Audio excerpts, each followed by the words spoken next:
dead, dead, dead. Yes, that we see that he's dead. They want to make sure we know that he's dead.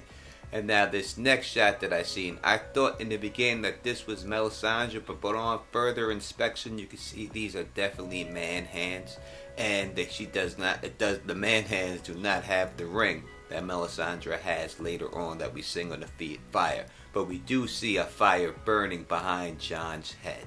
So we can see Thorne and his goons trying to break up in the room, trying to definitely get to Jon's body, and that's what leads Davos to grab the sword right here and definitely go after these cats. Now, the things that's interesting to me here is you can see right there the guy next to Ghost is a guy who has long enough hair to be the guy that's put his hand over Jon's face. And we could also see that Jon's body is now laying on top of Ghost. His head is laying on top of Ghost, so they moved his body from the position that it was in before.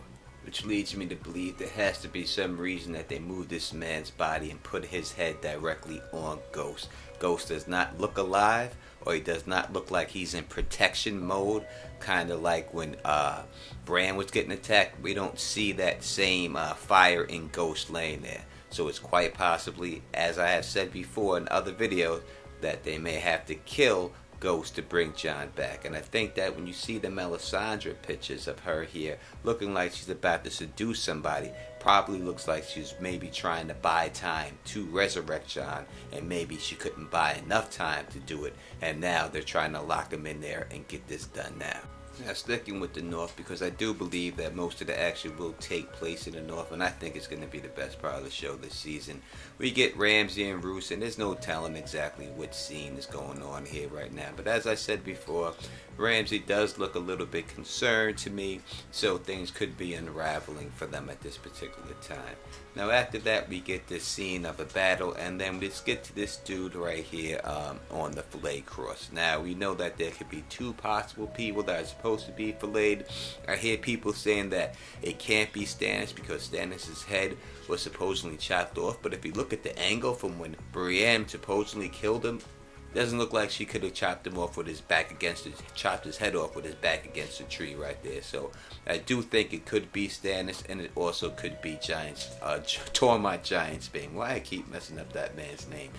From what it looks like in the previews, it possibly could be him. I also think that it could be somebody else. Who knows? It's got to be somebody else, but it could be somebody a little bit more important than those two.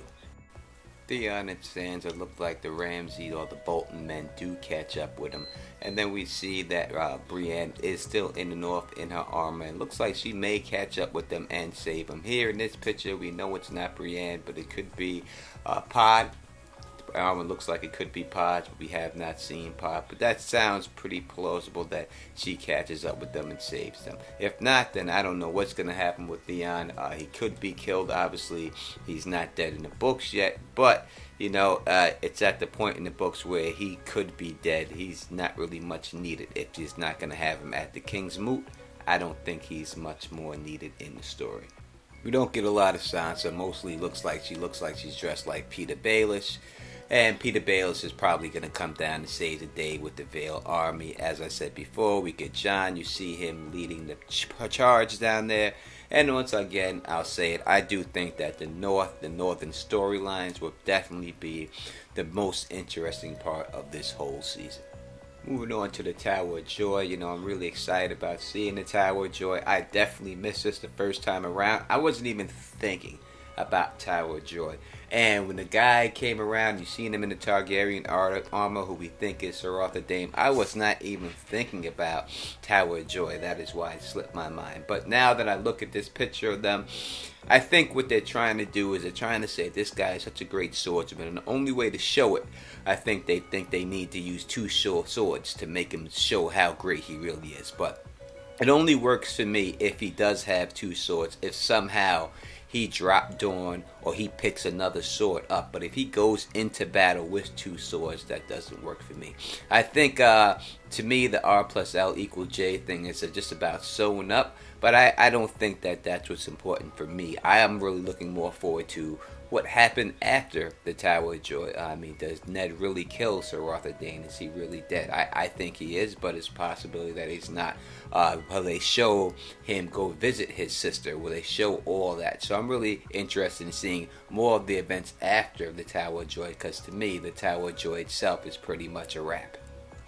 This is probably the most interesting scene in the whole trailer, actually, and it's down in King's Landing. So if this is the case, and these are Varys' little birds, then it does look like this could be the death of Kevin Lannister.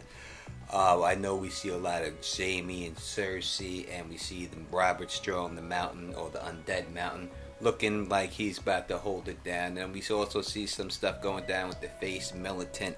But to me, that all stuff is the stuff we already knew, and it's not really that exciting. To me, the most exciting thing is this little shot right here. This was what gets me up.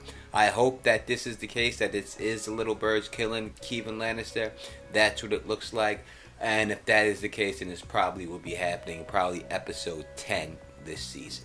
Now the next interesting point to me is Arya, and we see the wave kicking her ass, and then after that, which leads to her doing the White Walker leap. Now I know a lot of people have given me a lot of bullshit in the comments saying that Arya is not walking. I don't know how you don't see that she's walking, so I'm going to break it down and show you exactly what I'm looking at. And you can see from this picture that it seems like her eyes are not blind, and then in the next scene you see her eyes are blind. So from that, it seems like she's walking to me.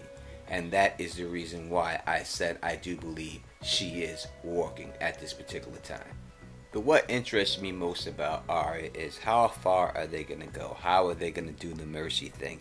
Are they going to have her get in trouble for what she's done, and then she's going to escape and then join up with Isambaro and the mercy group? Is that how they're going to have her do it? And have her hiding out there instead of her being sent there? Seems probably it could go down like that, but I am looking forward to Arya. Dany's storyline, let me tell you something. I think it's going to be the most boring this year. I don't see anything in this clips of significance for me to really talk about in the Dany thing. So I'm not really going to get too much in Dany at this particular time. I mean, will Tyrion release the dragon? Yes, that's what I think we're seeing. But I mean, Dany's storyline, we're going to have some Red Priestess and we're going to have some intrigue. But, you know, basically, until we get to the end with the Harpy and situation like that. And if you ask me, it seems like the leaked script is pretty accurate up until this point. So it just doesn't seem like anything I don't know what's going to happen. The biggest thing I'm worried about Dany is she going to be heading towards Westeros by the end of the season? That's the only thing I'm really interested in finding out with her.